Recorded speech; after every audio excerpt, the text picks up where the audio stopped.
Hello students, आज का जो हम लोग का टॉपिक है वो है ट्रीटमेंट ऑफ गुडविल। गुडविल के बारे में हम लोग पहले भी जानते हैं। पहले से किसी भी व्यवसाय या व्यक्ति के सुनाम को क्या कहते हैं? गुडविल कहते हैं। अच्छे काम को, अच्छे नाम को, जो वो काफी मेहनत से अपने लिए बनाता है, उसे क्या कहते हैं? गुडविल कहते हैं। आज हम लोग उसका लेखांकन व्यवहार सीखेंगे। हम लोग ऑलरेडी गुडविल का वैल्यूएशन सीख चुके हैं। उसमें 3 मेथड जो है हम लोग capitalisation method, super profit method और एवरेज प्रॉफिट मेथड, इन तीनों को हम लोग पढ़ चुके हैं वैल्यूएशन में। अब हम लोग इसका ट्रीटमेंट सीखेंगे कि किस प्रकार इसका जर्नल एंट्री या बुक्स में किस प्रकार उसका एंट्री किया जाता है गुडविल का। एडमिशन ऑफ ए पार्टनर में सबसे पहले हम लोग ये जान लेते हैं कि ट्रीटमेंट ऑफ गुडविल क्यों किया जाता है। जैसे कि 2 पार्टनर है ए और बी, और वो लोग अपना बिजनेस को चला रहा है। अब एक नया पार्टनर आ रहा है सी। सपोज ये दोनों का प्रॉफिट शेयरिंग रेशियो 1:1 था। अब सी एक नया पार्टनर के रूप में 1/3 शेयर के लिए आ रहा है। तो ये जो शेयर इसको मिल रहा है, ये कौन दे रहा है? ए और बी दे रहा है।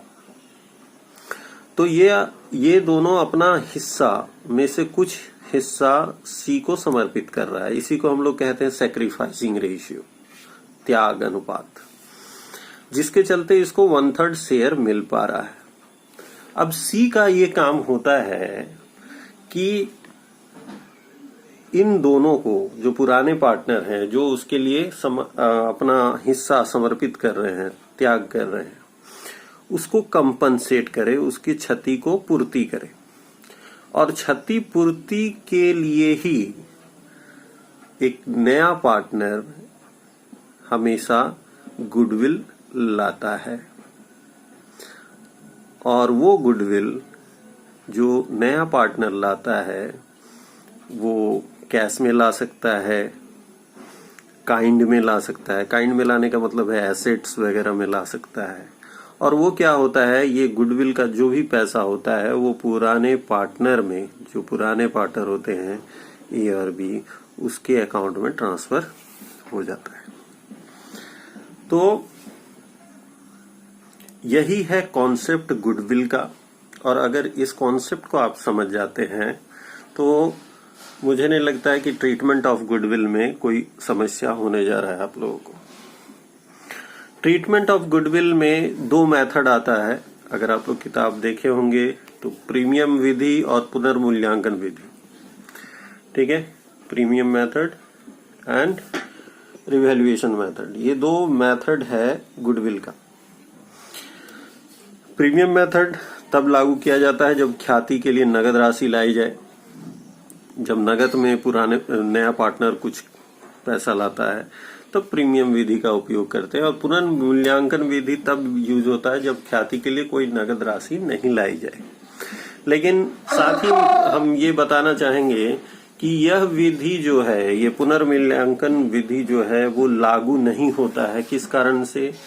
क्योंकि यह विधि अकाउंटिंग स्टैंडर्ड 26 और इंडियन न्यू अकाउंटिंग स्टैंडर्ड 38 द्वारा मान्य नहीं है। तो इसको हम लोगों को पढ़ने की आवश्यकता नहीं है। हम लोग प्रीमियम विधि को ही पढ़ेंगे और जानेंगे।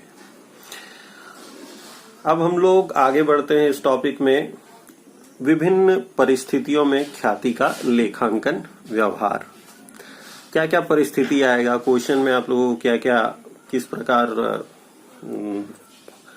केसेस दिए जाएंगे, किस प्रकार विभिन्न प्रकार के परिस्थिति दिए जाएंगे, और उन परिस्थितियों में आपको क्या जर्नल एंट्री करना होगा, कैसे करना होगा, इसको हम लोग समझेंगे।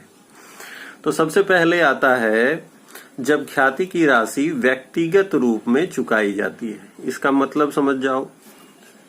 2 पार्टनर है, सपोज अभी जैसे हम बताए ए और बी 2 पार्टनर है, 1:1 प्रॉफिट शेयरिंग रेशियो। एक नया पार्टनर सी आता है 1/3 शेयर के लिए। और सी जो नया पार्टनर है वो पर्सनली ए और बी को गुडविल का जो इसको हिस्सा मिल रहा है 1/3 के लिए, गुडविल के रूप में पैसा लाता है और पर्सनली ए और बी को कंपनसेट कर देता है। मतलब व्यवसाय से बाहर सेटलमेंट हो जाता है, व्यक्तिगत रूप में चुकाई जाती है। तो चूंकि बिजनेस में कुछ हुआ नहीं, व्यक्तिगत रूप से पेमेंट हो गया और सी ए और बी को पेमेंट कर दिया, तो ऐसे केसेस में कोई भी एंट्री नहीं होगा। इस तरह का क्वेश्चन भी होगा तुम्हारे किताब में। उस तरह के क्वेश्चन में इस तरह की परिस्थिति जो होगी उसमें किसी भी प्रकार का एंट्री नहीं होगा, क्योंकि व्यवसाय में से इसका कोई लेना देना नहीं रहा। जो नया पार्टनर है पर्सनली ए और बी को कंपनसेट कर दिया, क्षतिपूर्ति कर दिया अपने हिस्से के लिए, तो ऐसे केसेस में किसी प्रकार का एंट्री नहीं होगा। दूसरा जो कंडीशन आता है वो है जब नया साझेदार अपने हिस्से की ख्याति नगद में लाता है। तो नगद में अगर कोई लाता है और बिजनेस के अंदर सेटलमेंट होता है, एक तो हम लोग देखे बिजनेस से बाहर सेटलमेंट होगा तो उसके लिए कोई एंट्री नहीं होगा, लेकिन बिजनेस में अगर लाता है वो, तो उसमें किस प्रकार से एंट्री होगा। तो इसके अंदर भी हमारा कुछ परिस्थिति आता है जब नया साझेदार द्वारा ख्याति के लिए लाए गए राशि को व्यवसाय में ही रहने दिया जाता है। ठीक है, व्यवसाय में ही रहने दिया जाता है, तो उस समय क्या एंट्री होगा, तो ये जर्नल एंट्री होगा। Cash account debit to new partners capital account, जैसे कि यहाँ सी एक नया पार्टनर के रूप में जो हम उदाहरण दिए उसमें क्या न्यू पार्टनर के रूप में सी आ रहा है, तो हम लोग यहाँ cash account debit to C's partners C's capital account. To premium for goodwill account, goodwill के लिए ये एंट्री करेंगे। जितना वो पूंजी के रूप में लाया है उसको यहाँ लिखेंगे, जितना वो गुडविल के रूप में लाया है नया पार्टनर उसको यहाँ लिखेंगे हम लोग। ठीक है, और कैश अकाउंट डेबिट होगा। फिर प्रीमियम का जो पैसा है हम अभी बताएं कि ओल्ड पार्टनर के अकाउंट में ट्रांसफर हो जाता है, क्योंकि उनको क्षतिपूर्ति करता है नया पार्टनर, तो उसके लिए एंट्री हो जाएगा premium for goodwill account debit to old partners capital account. यहाँ ओल्ड पार्टनर में अगर ए है तो to A's capital account to B's capital account. और किस रेशियो में ये प्रीमियम जो गुडविल लाएगा जो पैसा किस रेशियो में ट्रांसफर होगा, तो ध्यान रखना हमेशा सैक्रिफाइसिंग रेशियो में ट्रांसफर होगा ओल्ड पार्टनर्स के कैपिटल अकाउंट में। ठीक है, तो ये है जब नए साझेदार द्वारा ख्याति के लिए राशि लाई जाए और उसे व्यवसाय में ही रहने दिया जाए, जो पार्टनर जो ओल्ड पार्टनर जो है उसको पैसा को नहीं निकाले, तो उस केस में हम लोग ये दोनों एंट्री करते हैं। लेकिन हमेशा ऐसा होगा नहीं कि नया ओल्ड पार्टनर उसको बिजनेस में ही रहने देगा, कभी कभी वो निकाल भी लेंगे पैसा को।